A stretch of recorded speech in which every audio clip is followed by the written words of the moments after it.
Time to enjoy the real meaning of the season. Personal Service Center, corner of Northeast 25th Avenue and 24th Street, 352-789-6683. Look for the yellow signs.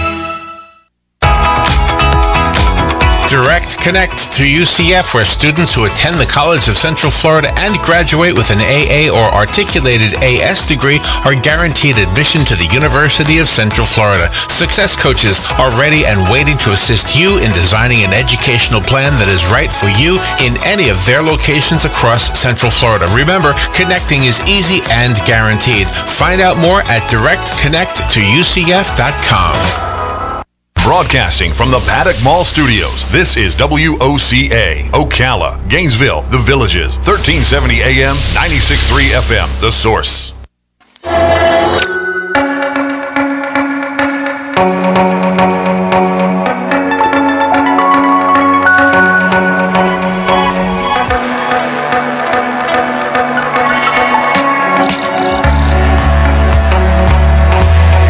All right, 20 minutes after 10 o'clock. Thank you for tuning in. It's kind of weird because it feels like summer out there, doesn't it? Oh, it does. And yet everybody's talking about the holidays. There is a report this morning that says some really cold temperatures are moving into your former neck of the woods. Nice. Up in the Midwest. And then my former neck of the woods looks like it's going to get some cold temperatures like by the weekend, so by tomorrow, whatever. Okay. Some of it might come down here. I don't know. But you know, when it gets cold, people turn up the heat. People put on their fireplaces. They get their heaters going. And, you know, it's not something you want to hear about, but sometimes fires happen. So let's talk about that just a little bit. John Kinney is the Chief Claim Officer for the Hartford. He knows a little bit about this. He helps people get back on their feet when they've had this. But the better thing is to not let it happen at all. He's going to tell us about some of the risky holiday season behaviors and the dangers that we cause upon ourselves by just not paying attention or by something maybe breaking down. John Kinney, good morning, sir. How are you? Good morning. Well, thanks for having me. Where are you right now? I'm in Hartford, Connecticut. You're going to get some cold weather. Is it cold already? Yeah, we actually had frost in the car for the first time this year. We've been blessedly warm until a couple of days ago. Oh, my gosh. And the news this morning says, look out, here it comes. Yeah, you know, it's, in the Northeast, we're ready for it, but it was nice to have a little bit of abnormally warm weather.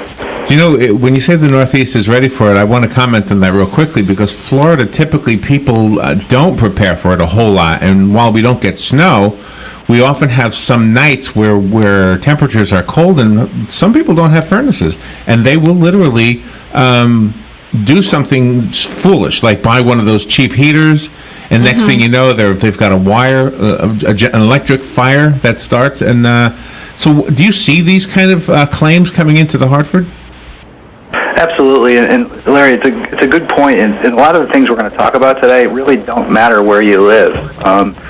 Some fireplaces, but when we looked at our data, we're a fire insurance company that started in 1810, and you may know us as well for the red plastic helmets that we teach kids about stop, drop, and roll, and probably talk to some of you as well. And we put 110 million kids through that program. So fire safety is deeply in our DNA.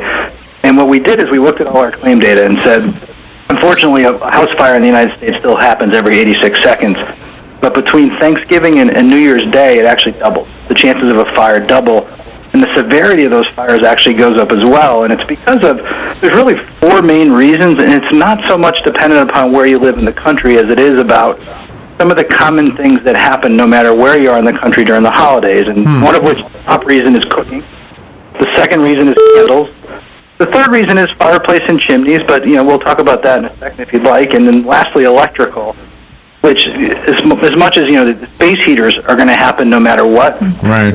We focused on are things that happen because it's the holidays. So for instance, lights that you put on your tree. If you have a Christmas tree in your home, the lights you hang on your home.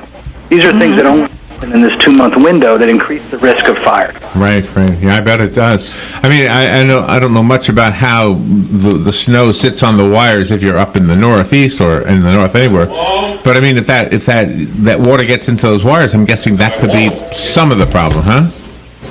You raised a great point. One of the piece of advice that our claim professionals would tell you: if you hang wires off your house, if you hang lights, not to use either metal staples or nails, because when you do that, you run the risk of nicking the sheathing of that electrical wire. To your point, water can get in and it can create a risk of fire. So what we'll tell you is, if you're going to hang lights, which a lot of people do off the outside of their home,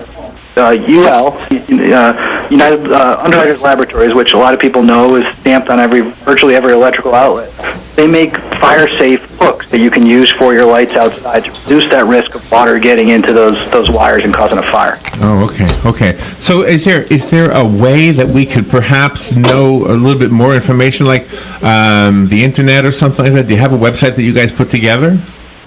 We do, and again, back to our history here as a company that's been around for 1810. Remember, the Junior Fire Marshal is a big thing we've been doing for 70 years. We put 110 million kids through the program. If you go to the hartford.com/JFM, as in Junior Fire Marshal, okay, there's a lot of helpful safety tips. Oh, that's awesome. Okay, so JFM is the key right there. Hartford.com/JHM, and the Hartford, right? The Hartford, the word the. Okay. Sorry, I'm trying to do it while I'm talking to you. Have you seen, have you ever had the unfortunate circumstance where a client comes to you because they need to be made whole again, and then once they are whole again, they're adapting new and more safer habits, I guess, and I guess, have you heard about people like that just decided, you know what, I don't want it a second time, and they started getting on board with the right way to do things? There's no doubt. One of the things we do is when we restore lives, one of the things we take a lot of pride in our claim department is getting our customers back on their feet. And if you walk through one of my claim offices, you see the term restoring lives quite a bit. Okay. And what we really try to do is, to the extent you've suffered fire at home, it obviously could be very traumatic, and it doesn't take a lot people that you want to avoid this happening again. Most of that come to their own, but as we think about helping them rebuild, particularly if it's with our older clientele, how do we help them build in a way that's safer than they had before? And it's we make sure we have contractors involved to help them do that, because to your point, the last thing somebody wants is to go through this more than once, and it doesn't take a lot of convincing to rebuild more safely than you had before. So, you released a list of the top 100 cities with the highest risk of home fires. Ocala, the city you're talking to, is number 79 on the list. Yeah, it's part of our Junior Fire Marshal role. It's hard for me to even say it.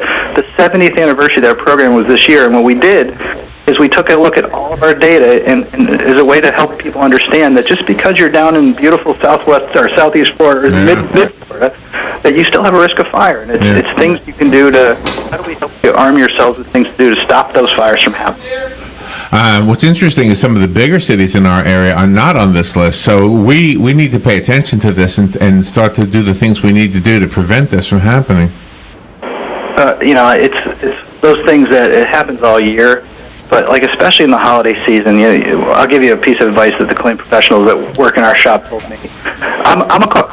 I love to cook for the family. I entertain as well, and what they'll tell you is if you've got something on your stove while you're in the kitchen and you want to go around and you're trying to entertain, take the pot holder with you and put it in your pocket to remind you that you have stuff on the stove. Oh, good idea, yeah. Could be very dangerous if left unattended.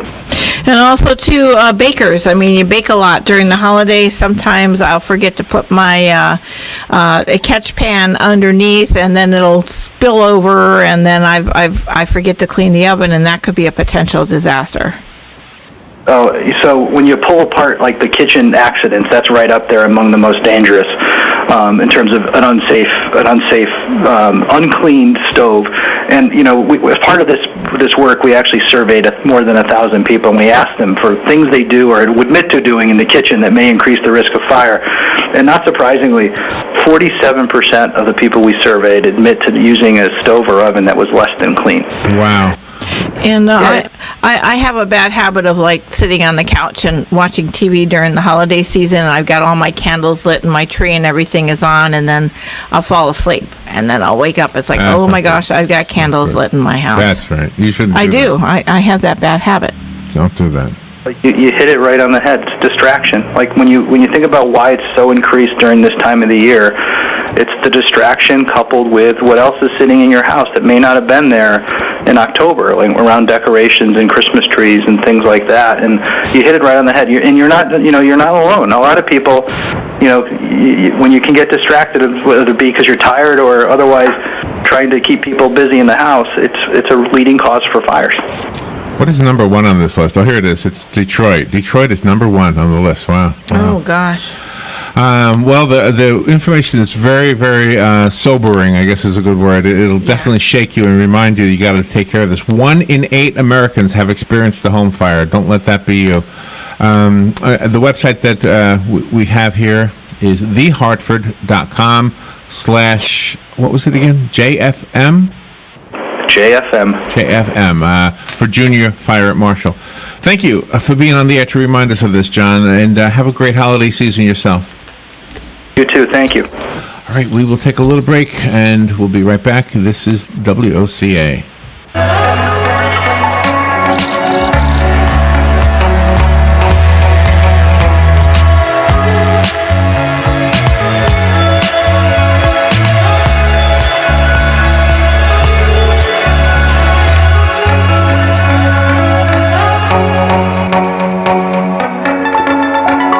Broadcasting from the Paddock Mall Studios, this is WOCA, Ocala, Gainesville, The Villages, 1370 AM, 96.3 FM, The Source. Fox News Radio, I'm Chris Foster. President Trump is spending one more night in China before heading to an economic summit in Vietnam. He said after meeting with the Chinese President Xi Jinping, trade between China and the United States has not been, over the last many years, a very fair one for us. He says it needs to get better. He says he blames past U.S. administrations for letting it get that way, though not China. We'll get a look at the Senate Republican tax plan once the House bills finish being tweaked, and we're told that should happen today. The House Ways and Means Committee Chair Kevin Brady says there could be some differences. But that's a healthy thing. This is the way it works. Tax writing committees are close to approving the reform bill in the House. The Senate and House versions would need to be reconciled before a final bill goes to the White House.